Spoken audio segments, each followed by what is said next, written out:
Okay, thanks a lot. I'm not going to talk much about myself, although I can assure you, I'm my favorite topic. But I'll refrain from introducing myself very long. Sometimes in Germany, I'm confronted with the allegation that I was a so-called Putin understander. But I can assure you that I have finished roughly as many university courses as Mrs. Baerbock has dropped out of.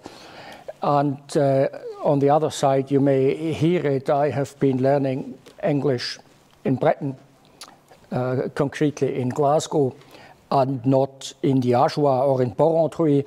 And if you're informed about the current Swiss cabinet, you may know who I'm talking about. Apart from that, I have not only read Clausewitz and Sun Tzu, but I have been observing how diplomacy and military work together in crisis situations on a daily basis. During the 6 years that I spent in the OSCE in Vienna and on the ground in Ukraine and Nagorno-Karabakh. And I have come to the conclusion that nowadays armed forces are there to re-establish an acceptable status under international law after a disruption of the order.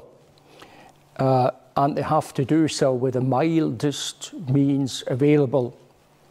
So countries that implement the rules-based orders with means of nuclear weapons are probably the same countries that would dissolve an illegal meeting with means of machine gun fire. What the international order is or should be is rather clear. It's not the rule-based order that Mr. Borrell is permanently talking about, but it is the Charter of the United Nations of San Francisco in 1945, which was the result of 2 world wars. And I think we should not allow our European governments to throw that order over at wish. Fine, so much for that. And now the current situation in Ukraine. And I'm proceeding according to this agenda. The very big picture, you know, is the one that we are currently in a global stalemate in which everybody is dependent on each other. And no one actually can act unilaterally. We see that Russia currently is unable to persuade the United States to have serious talks, among others, about Ukraine. The US cannot deal with the situations in the Middle East and in Ukraine and in the Far East without Russia and Iran. As far as the Middle East is concerned, Russia cannot continue its efforts without the support of the BRICS Plus countries, and the US cannot pose a threat to China without the consent of Russia, and they can in particular not deal with the situation in and around Taiwan under these circumstances. And I'm sure we will see it on the Bürgenstock that Ukraine cannot draw other countries into a war against Russia on its side. We are seeing that the Bürgenstock Conference will not be a peace conference. I think there's general consent about that. And therefore, a fundamental change of the situation is very unlikely. And at the same time, you know, we are told fairy tales from Brussels. One of the big contradictions is the freedom of choice of a nation which alliance it wants to be part of. It is sometimes said that this was one of the Helsinki principles of 1975. This is not true.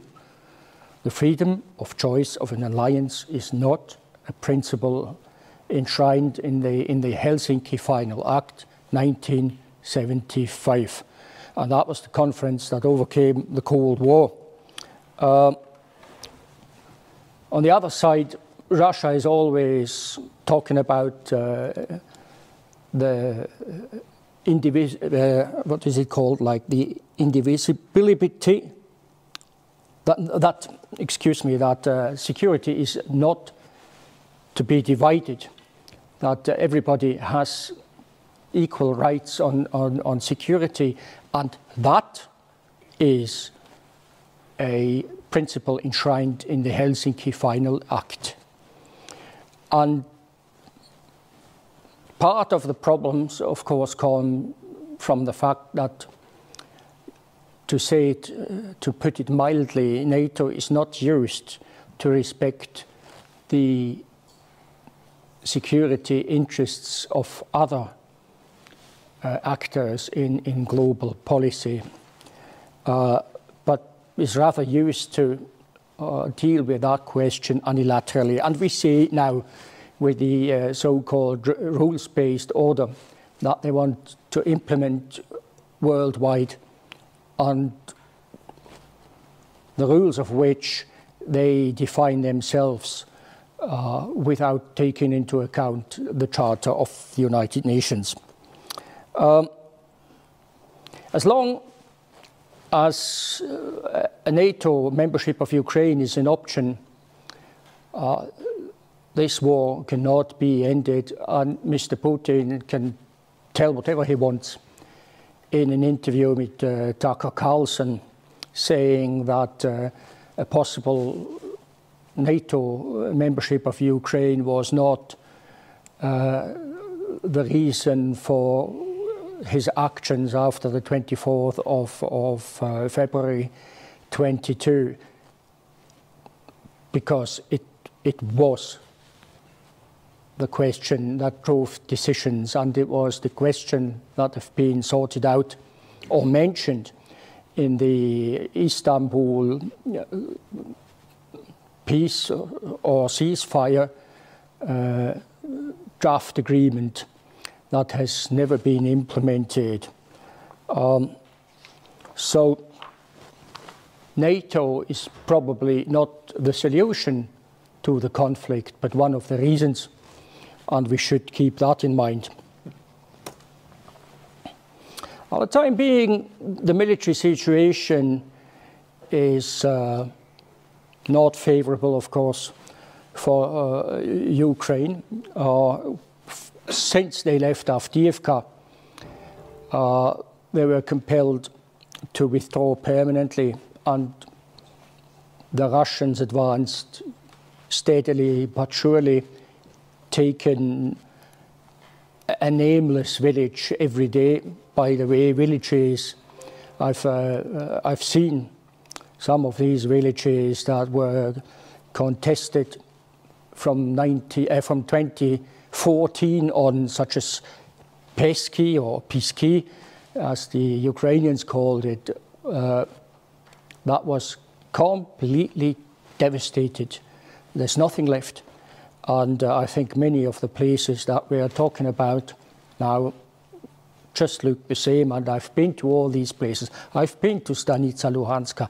I've been to Kramatorsk and Severodonetsk and all these places. And I'm afraid that there's not a lot left of what I've seen in the years between 2014 and 2020 when I used to travel there.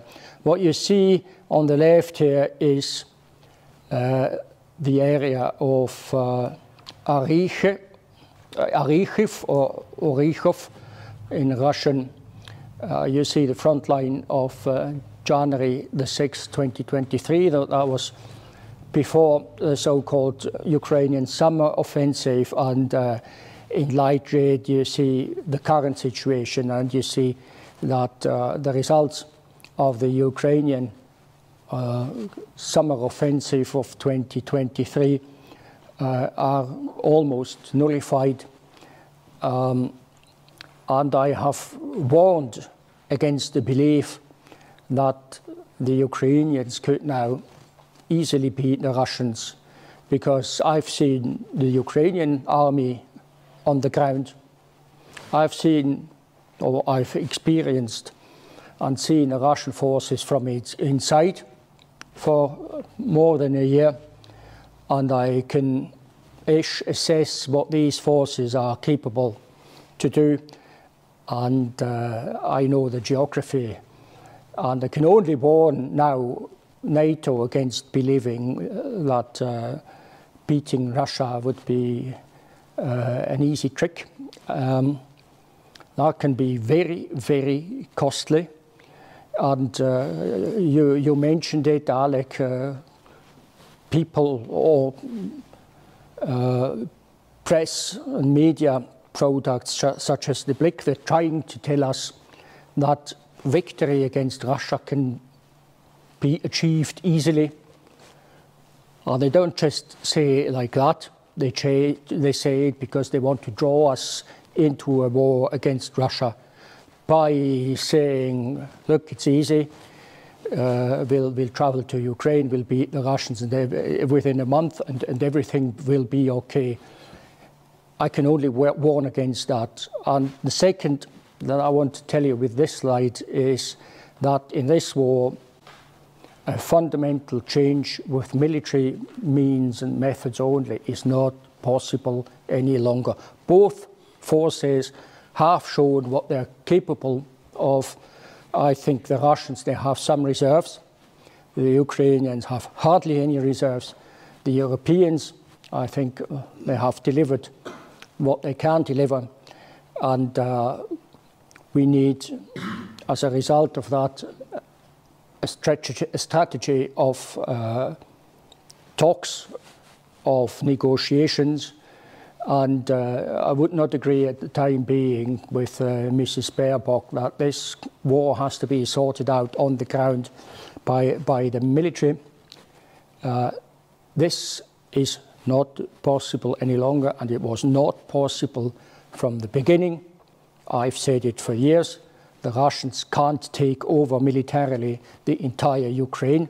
The country is too big. The armed forces of Ukraine at the beginning of 2022, they were too strong.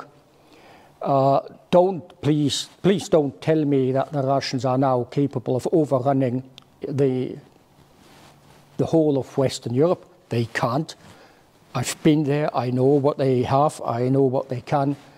But what they can, and they see it on the right, is they can expand the front against Ukraine a bit if they want to, and that's what they've been doing a couple of days ago by starting military operations in the Sumy area, continuing, of course, the war of attrition that is going on. And as far as Europe is concerned, we have no leadership. This does not only apply to Europe. I know the leadership, I know the crew in the Bundeshaus East as well. I've been serving together with Thomas Süßli when he still was a captain. I have been introduced to Viola Amherd. I know Pelvi Pulli. I know Markus Meder since he was a captain. And I can assure you there's no capability of working out strategy of negotiations worth calling it that way.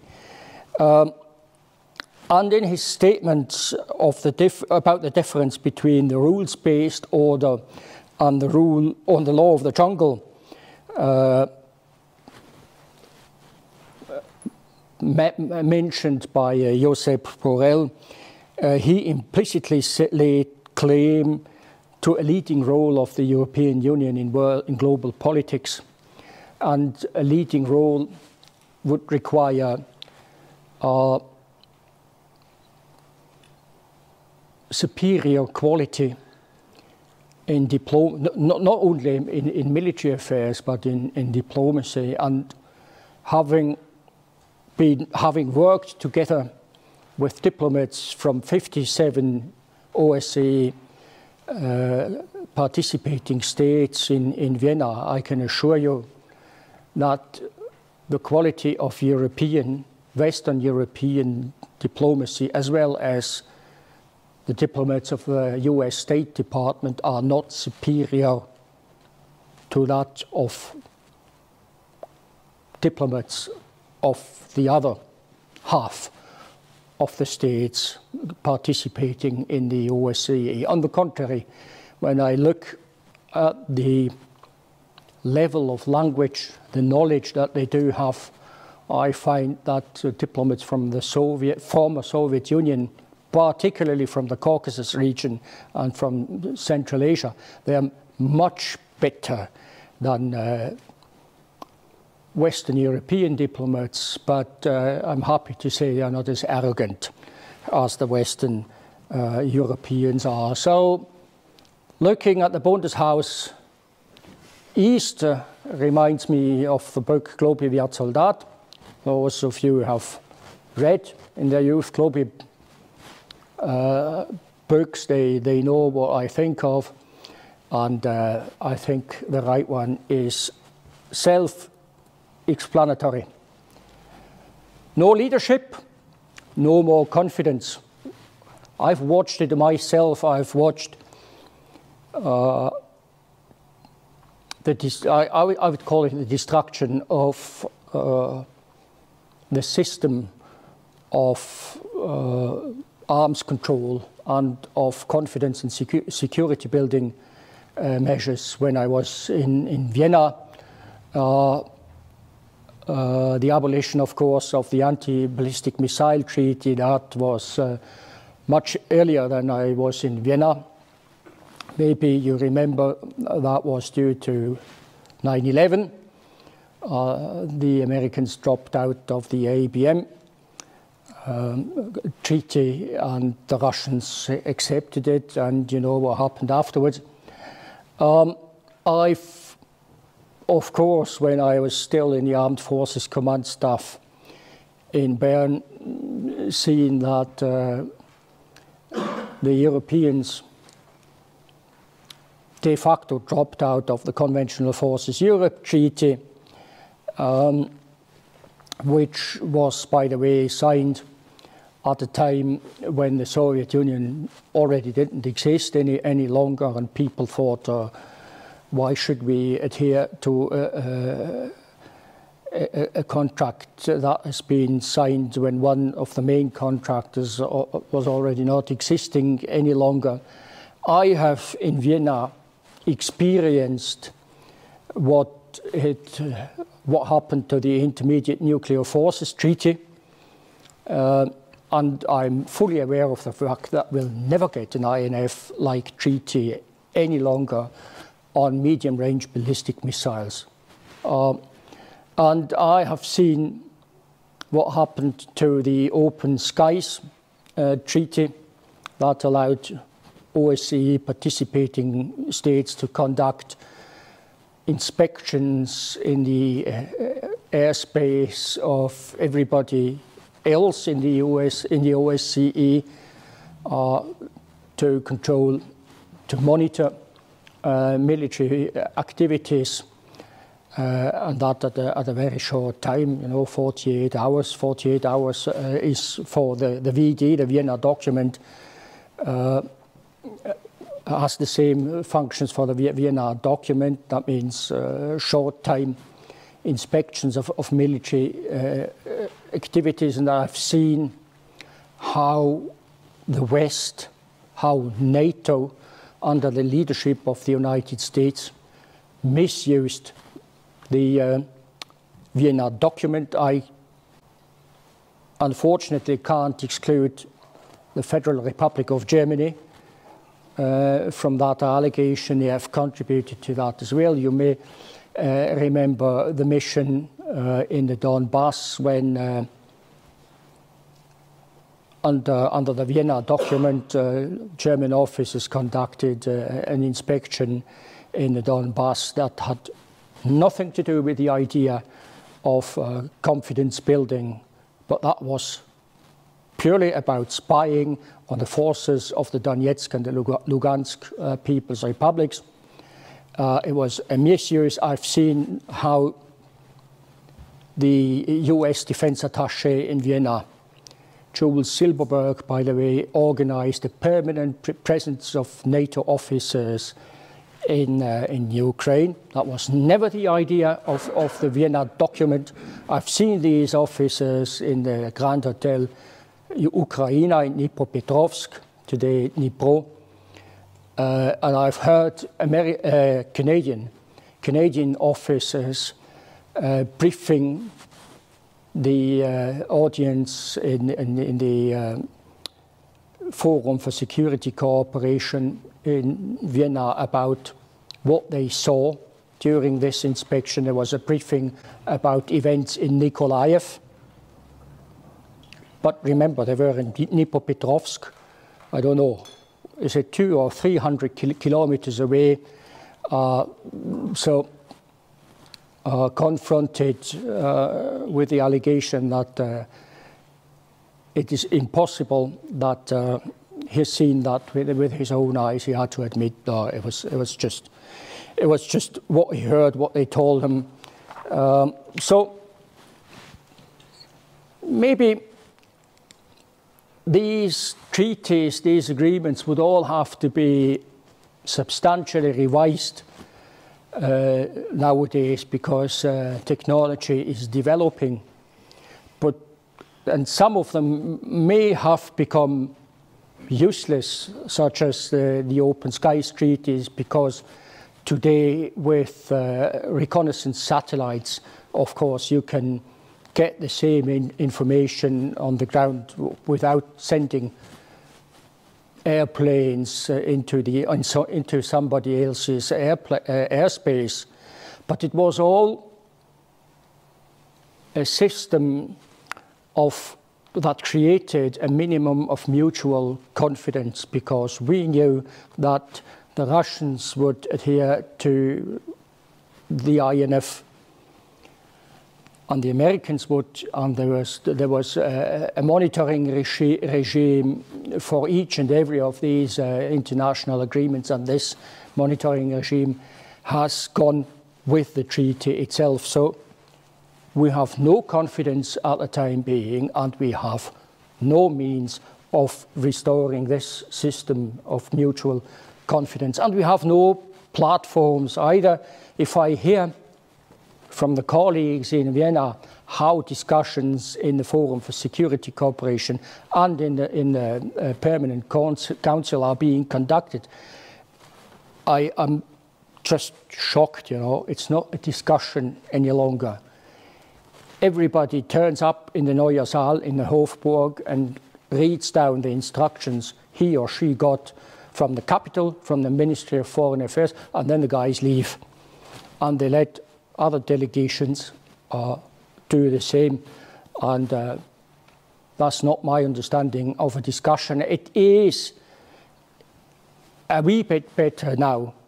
Until a couple of months ago, European Union diplomats used to leave the premises when a Russian diplomat started speaking. And it's pretty difficult to start a discussion in these circumstances. They even don't use the lift, the elevator, if a Russian diplomat is inside. Fine. Stair walking is good for your heart. I don't mind. But this sounds a bit, you know, like a kindergarten. Just to avoid the F word, which Mrs. Newland is so fond of, as it was mentioned. And we have no means to monitor or even implement a ceasefire agreement or a peace agreement. I've made the experience with a special monitoring mission to Ukraine that OSCE created in spring 2014, being the senior planning officer of this mission in Kiev in the autumn of 2014.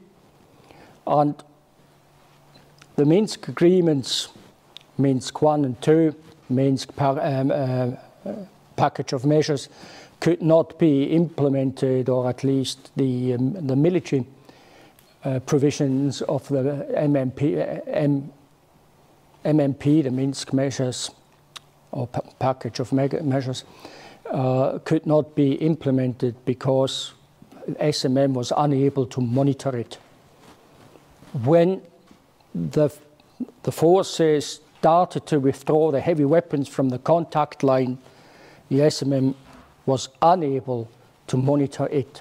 So the artillery guns and the tanks, they vanished somewhere. We don't know where they went to. And we had, for 6 years, no chance to monitor where they were. They just popped up somewhere. If we want to create a status of military balance in the east of Ukraine between Russia and Ukraine, NATO would probably have, or somebody else would probably have, to send forces to Ukraine in the size of several divisions to create a status of equilibrium, because we know that the Russians can deploy and maintain a force of the size of 10 divisions on their side.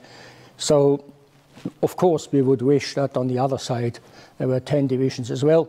If we can agree on that everybody is allowed to have one division, that would be great, of course. But again, we can't implement it. We just would have to believe people what they say. And we would not even be capable of monitoring the line of contact entirely, as this, as you see here, would require a force, a division-size force as well. We in Europe, we just haven't got it. And the Swiss haven't got it, and the Irish haven't got it, and everybody else whom I trust to a certain extent, they haven't got it.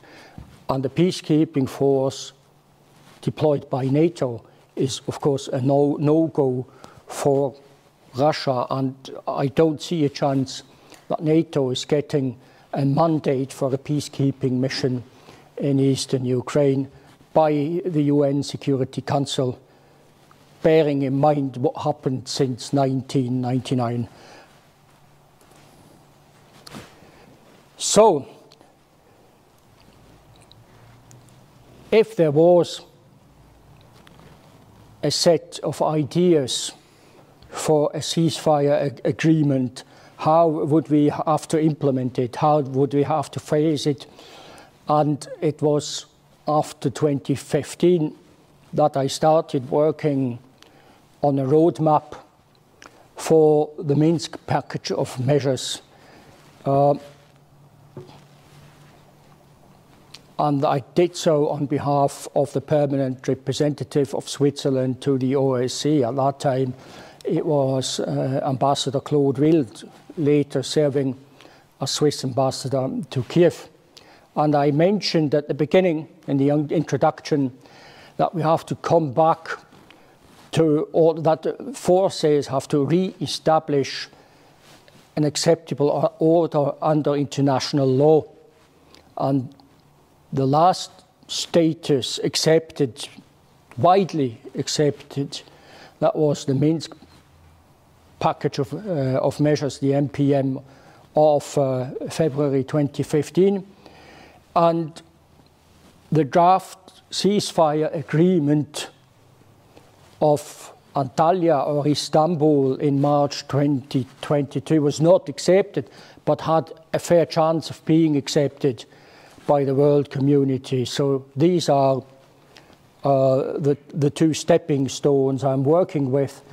And you can see the detailed provisions of these agreements on the slide here. So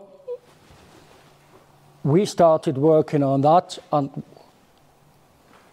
as a first step, we thought about the interdependence of the various provisions of the Minsk Agreement. Which one of these provisions depends on another provision, and where are no links between two provisions. And that was solely about real interdependencies. We are not talking about diplomats trying to make provisions a bargain chip so they can deal with it, they can deal for something else with it. No, it was just about, you know, a logic link between two provisions. So that was step number one. Step number two was to establish the priorities of the different provisions. Which one seems more important to us than others? Of course, you can discuss endlessly about it, but you have to do this step. The step three was about the requirements. Which provision is a prerequisite for the implementation of another of these points of these prescriptions in the Minsk package of measures. That gave us the possibility to establish the phasing of the implementation of the different provisions, and as a result, we were able to present, as a result, a phasing for the implementation, and that was the point where we stopped. And we did not go as far as establish the accompanying measures in the field of foreign policy, diplomacy, internal policy, economy and military.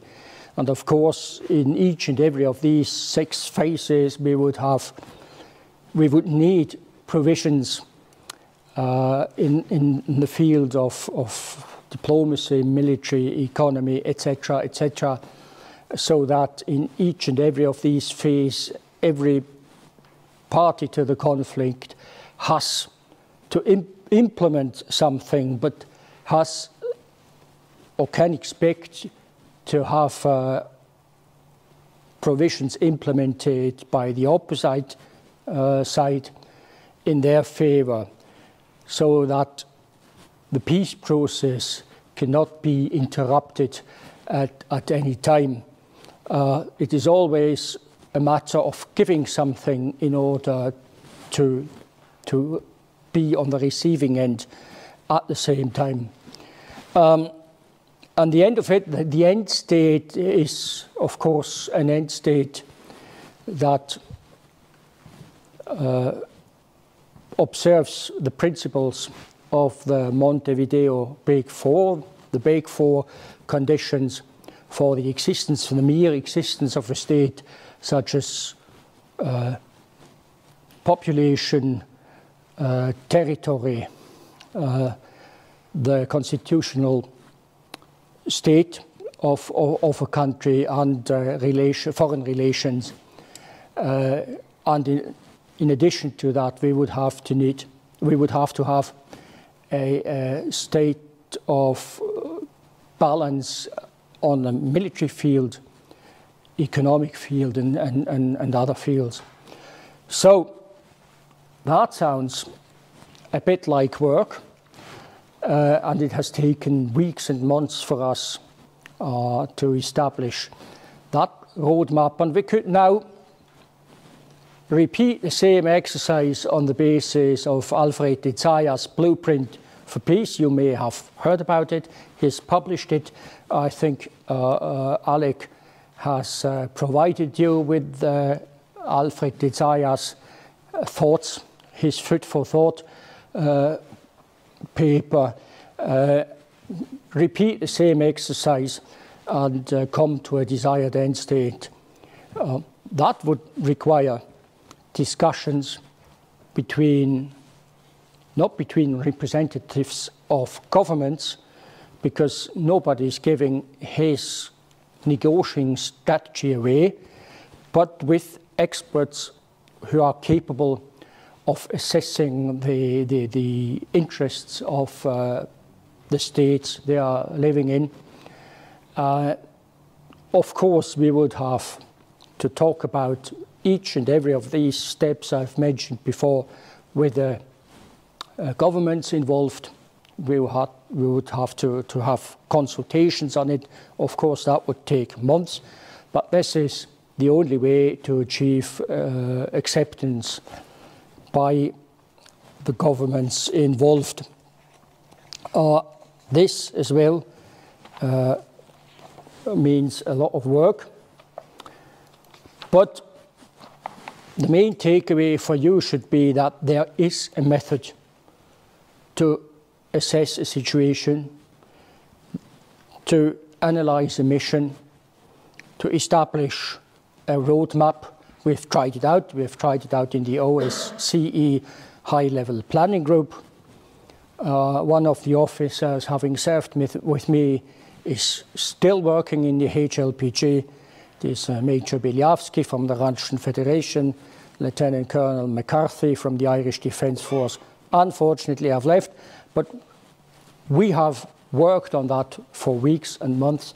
It is a lot of acribic work, a lot of analyzing, a lot of data gathering, information gathering, analysis. It would take weeks and months, but it is possible if only there was a political will, and that's what's lacking at the time being. As the US certainly decided to make use of the desire of Ukraine to be useful to the West by fighting Russia.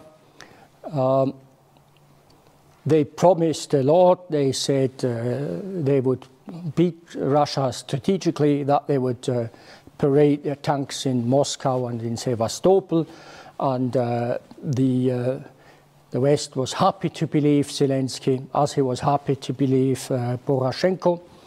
I've come to this conclusion on the basis of what I observed 6 years long in Vienna, and on the ground that it was not NATO or the US that pushed Ukraine into a war.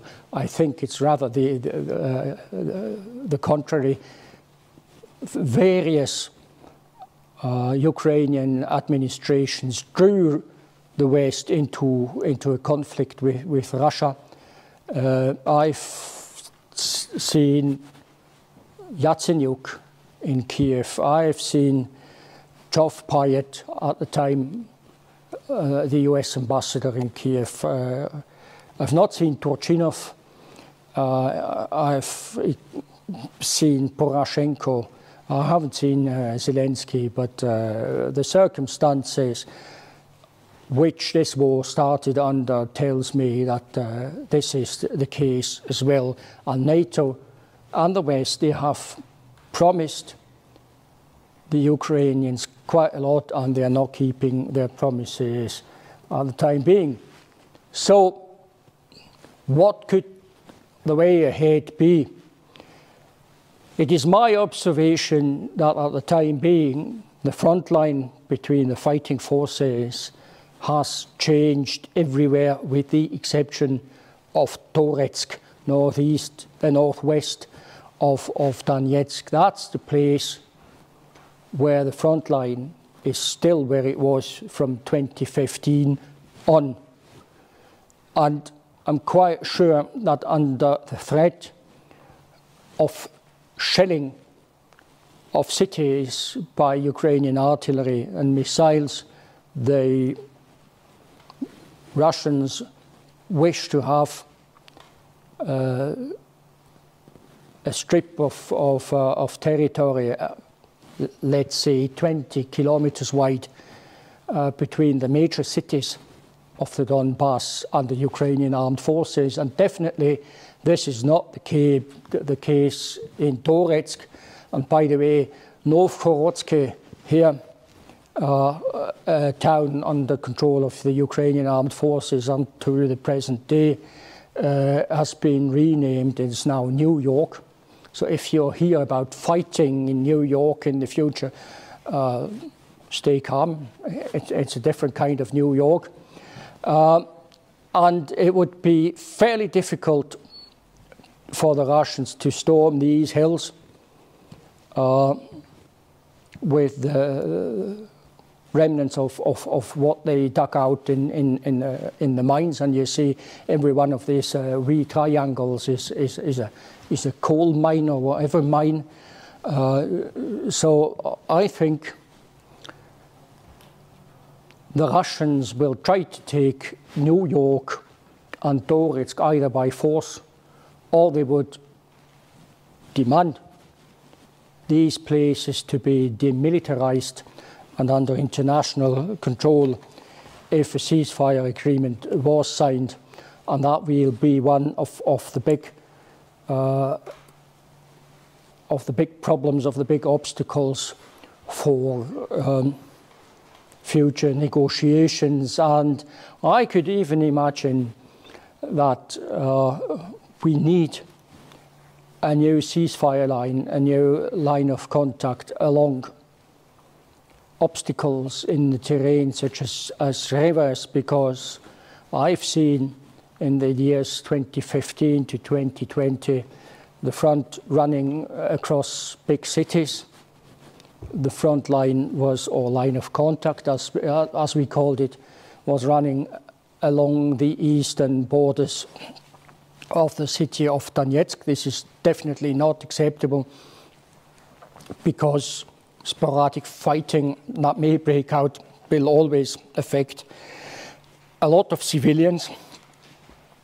And we are under no illusions. You know, we have seen in Nagorno-Karabakh a ceasefire agreement in power, you know, and we are fully aware of the fact that there will always be a soldier, a young man, 19 years old, 20 years old, who in the middle of the night feels or perceives a threat and starts firing off his rifle.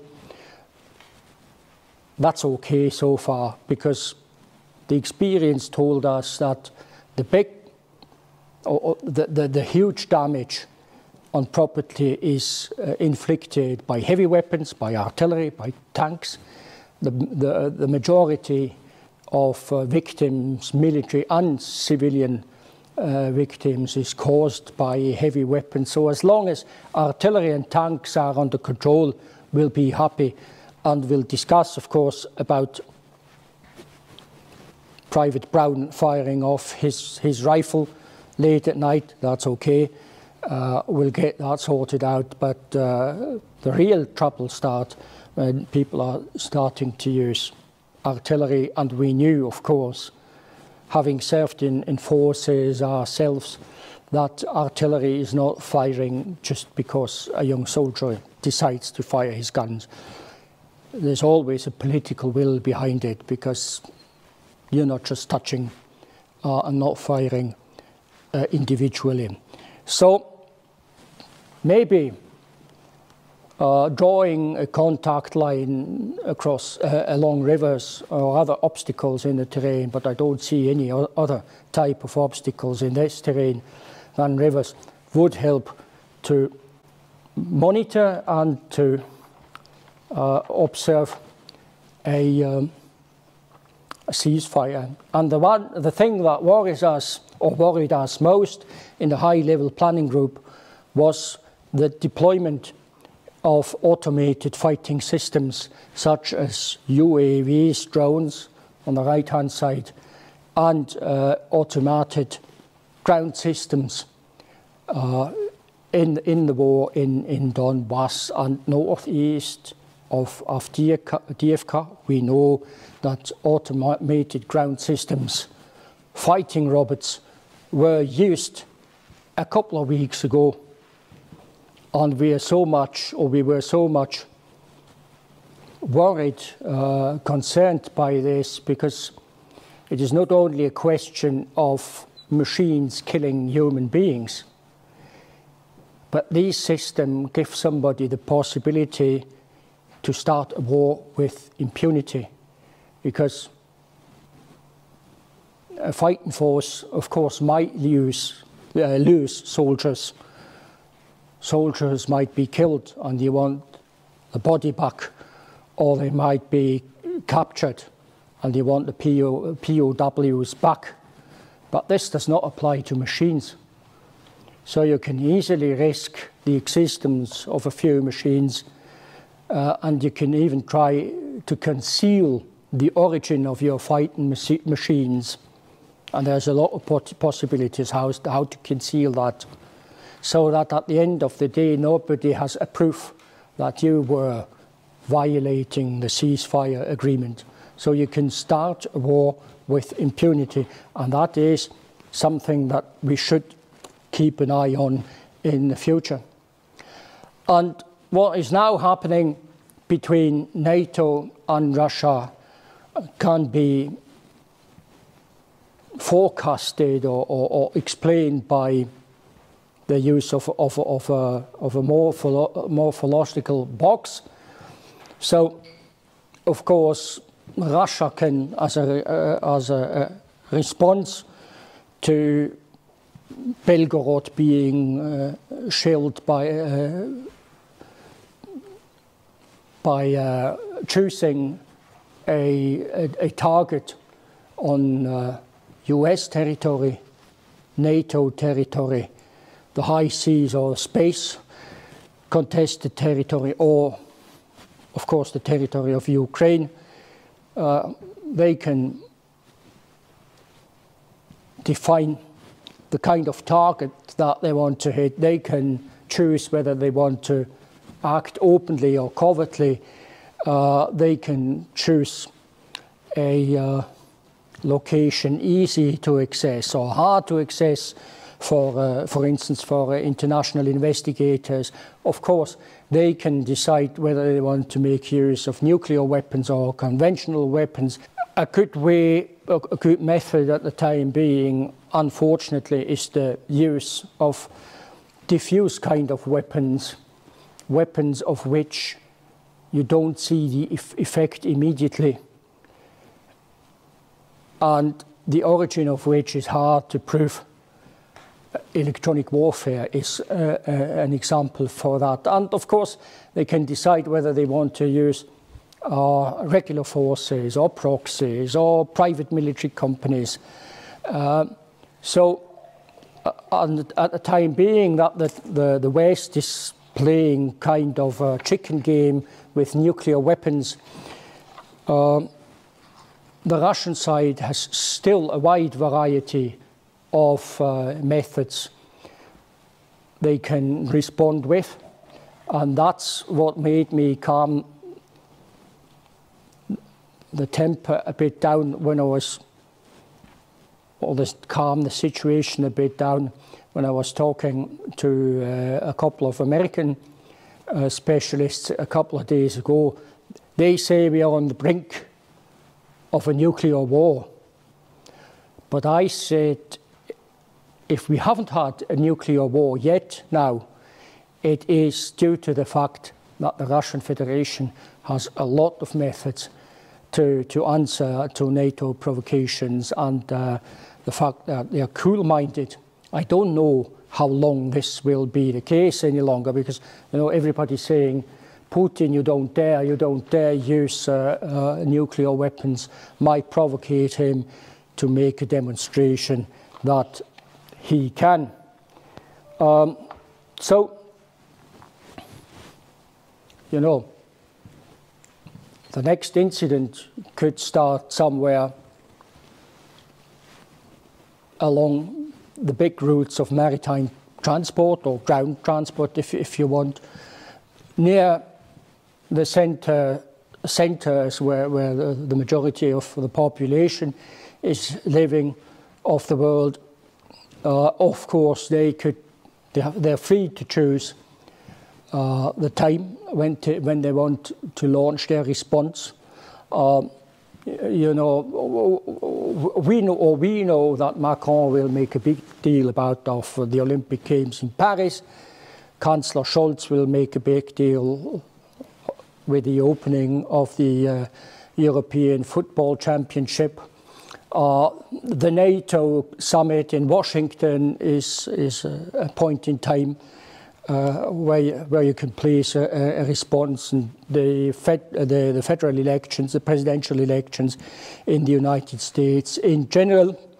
And of course, you could launch a response action at a place with in a country with low political stability, or in a country with a high terror threat anyway. So I'm expecting an answer of Russia's to the shelling of Belgorod and other incidents, and to the shelling or to attacks on strategic installations in Russia in the near future. And I have a couple of ideas where and when it could happen. I'm predicting it. I don't wish it to be, but I tell you, it will happen. And due to the fact that the conflict now is becoming more and more a conflict between Russia and NATO, tells us that there should be a way out for Ukraine, out of a global conflict that it has maneuvered itself into it after 2014, and just stop the bloodshed in Ukraine, stop the devastation of the country, and leave NATO and Russia fight each other somewhere else, but not in Ukraine. But again, establishing peace is hard work. It's not just done by nice words in politicians' speeches, but it is a result of hard work by military and diplomatic personnel. To sum it up, I hardly expect an incident during the Bürgenstock Conference, because the Bürgenstock Conference of next weekend is just not important enough.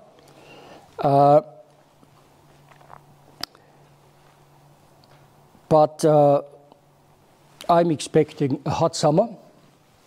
I'm hoping that the focus will go from Ukraine elsewhere.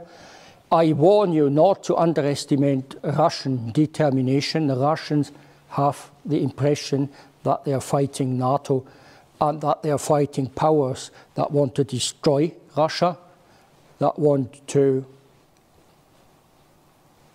smash Russia into pieces. There are political powers that want to detach Siberia, the North, the South, the Caucasus, etc., Kamchatka, etc., from Russia, and forces that want to create a number of smaller states on the today Russian territory, divided into small political entities that they can easily control politically and they can easily control economically. That's what they have tried. That's what they've done in the 90s with Russia. That's what they have done with Ukraine. Alec has been talking about arable land in Ukraine. And that's, by the way, what they want to try with Belarus under the present circumstances just as well. Ivan ante portas, I think that warnings of NATO Secretary General, but warnings of the Chief of Defence of Switzerland, that the Russians might, in 2 weeks' time, stand in the Entlebuch or somewhere else. The pure propaganda. I know what the Russian forces are capable to do. It is too early to talk about a European security architecture, but I'm quite sure whatever it is, it would have to be based on mutual respect. We have to respect that Russia is different.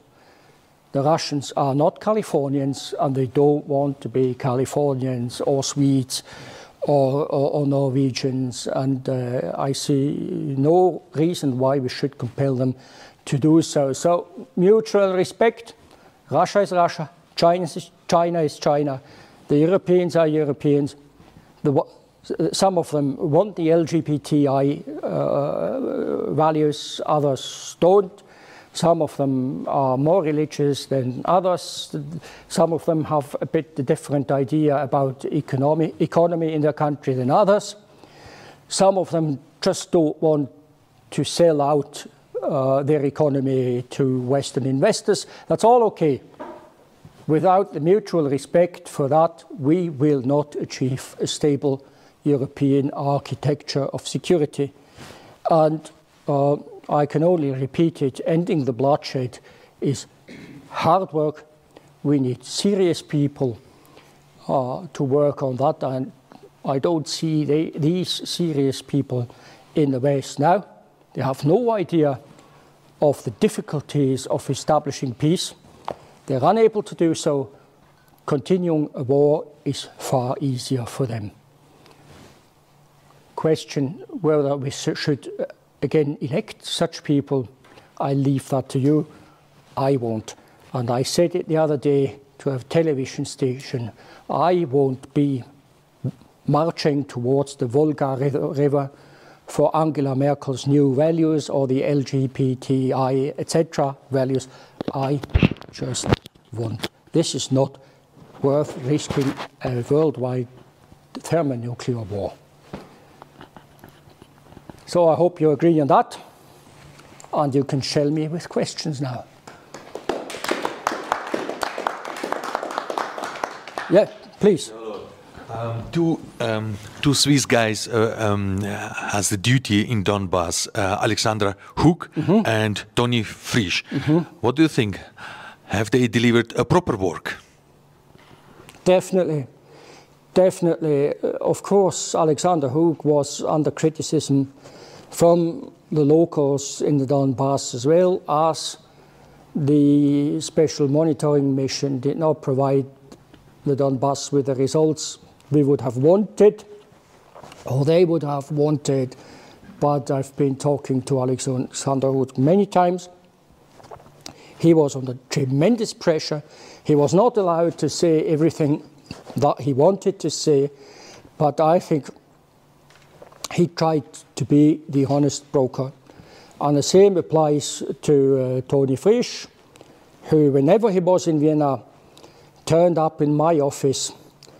Of course, he was not an easy deal for the president of the Trilateral Contact Group, Martin Seidig at the time.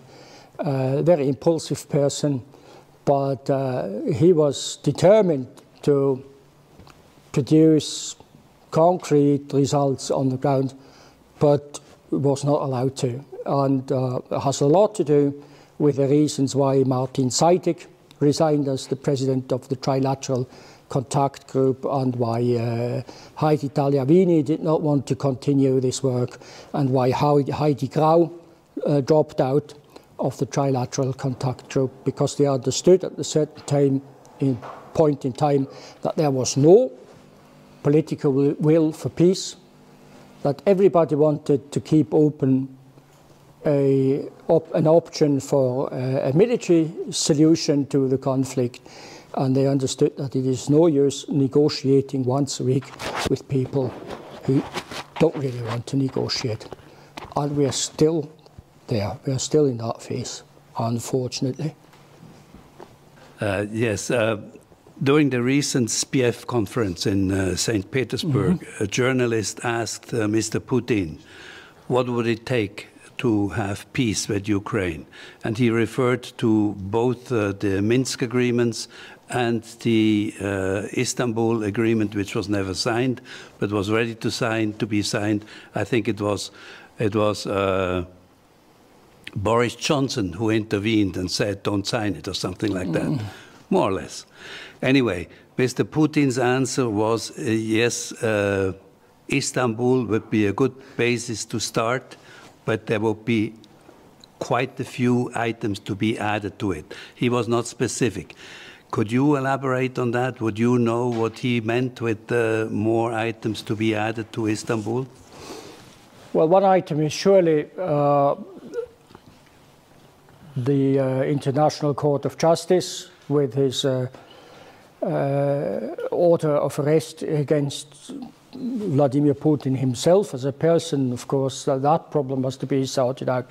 The problems of war crimes committed on both sides, by the way, from 2014 on, has to be sorted out as well. And I can surely tell you, and we have confronted the Ukrainian delegation a couple of times in Vienna with allegations of war crimes committed by the UAF. These would have to be sorted out on either side. That's another problem that has not been mentioned in the draft ceasefire agreement in Istanbul. We need to talk about unmanned aerial vehicles, drones. We need to talk about standoff weapons. They were not used at the time when they were talking about the ceasefire.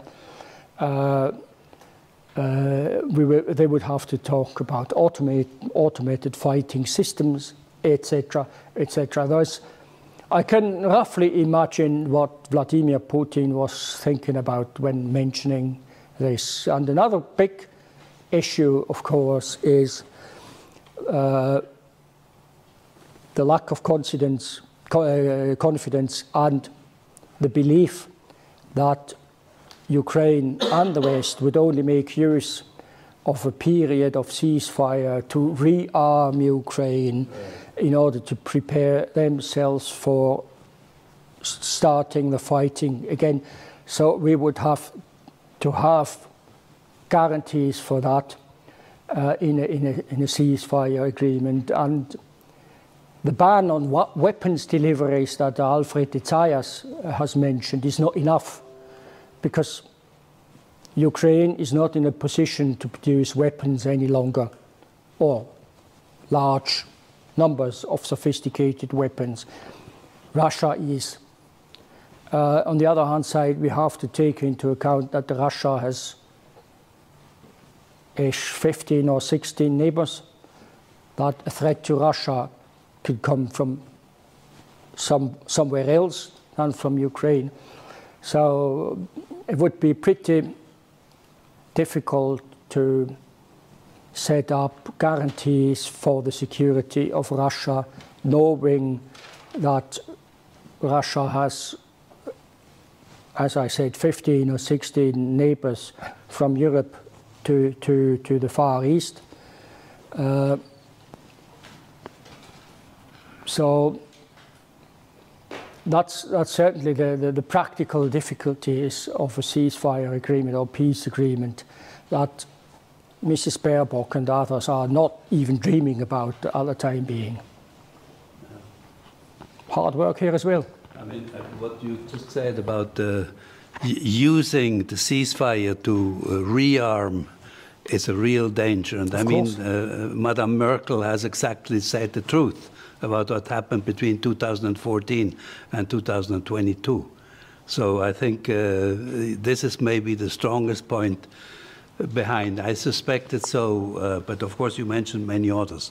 And yeah, thank you very much. It's helpful. Yes, please. Thank you very much for sharing your information.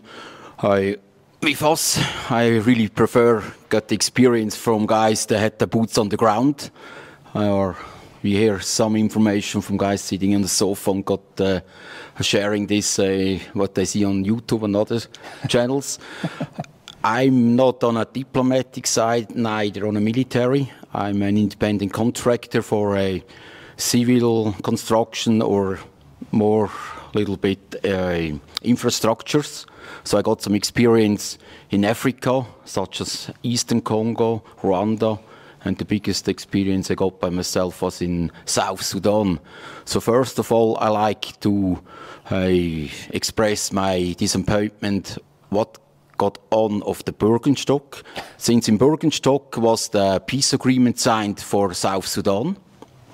And then I moved on after this because our country manager got kidnapped. So I was there over 2 years non-stop, building the international airport was the main part, and then also the Supreme Court.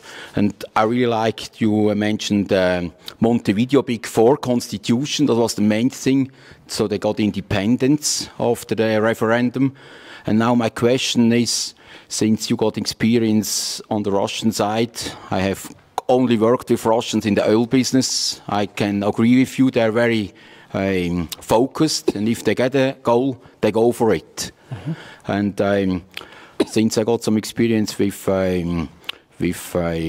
civil and guerrilla tactic wars, they say if you go in a country, usually you have to bring 6 guys to kill one on the other side. And I don't know your experience, the numbers in Russia. So that's pretty much ordinary troops. They're not tactics like I figured out with guys in the bush coming out. They got some methods I really don't like to mention here. And the other thing is, looking forward, I really like also your outline. What do you think for the future for the private investors there? Is it already cut off the cake? Like with the big investors, we also got some names on it. Since some American investors, they will share up, cut off the Ukrainian resources. As we know, they're the breadbasket of Europe.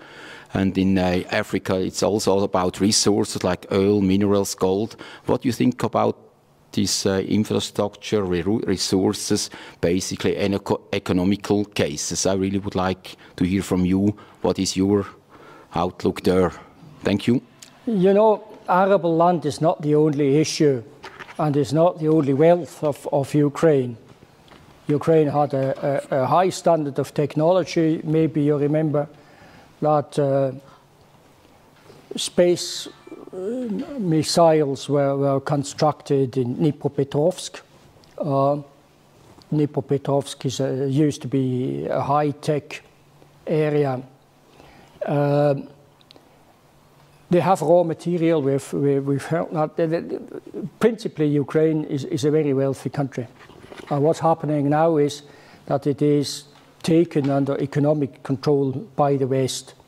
This does not only apply to arable land, it applies to the debt of Ukraine at the time being, because the weapons that they have been provided with, they will have to pay one day. So that way the West has made sure that Ukraine will be dependent and remain dependent on the West for decades to come. And one of the reasons why I think that a complete change of alliances in the case of Ukraine is possible is exactly this dependency of Ukraine on the West. If they want to get rid of it, if they want to gain control of their arable land, of their industry, of their financial sector, again, they would have to tell the West that they're absolutely not prepared to pay for what they got from the West. And they cannot afford to do that without the support of the BRICS, particularly Russia and China. So the idea of taking Ukraine under control by economic means, that could terribly backfire. And in fact, I hope it will backfire, because I would like to see an economically, politically independent Ukraine in the future as well. A country that is trying to establish reasonably good relationships with either side, with the West and the East. And what's happening now is the opposite of it. And it's a rough case, but I think that leading politicians in Ukraine are economically, financially so dependent now on the West that they can't just change the course. Well, that's another strategy that I have observed not only in Ukraine, and there's a strategy that is being applied on Switzerland at the time being as well, by the way. And here we are back at democracy. That was a long session. Thank you very much. Thank you.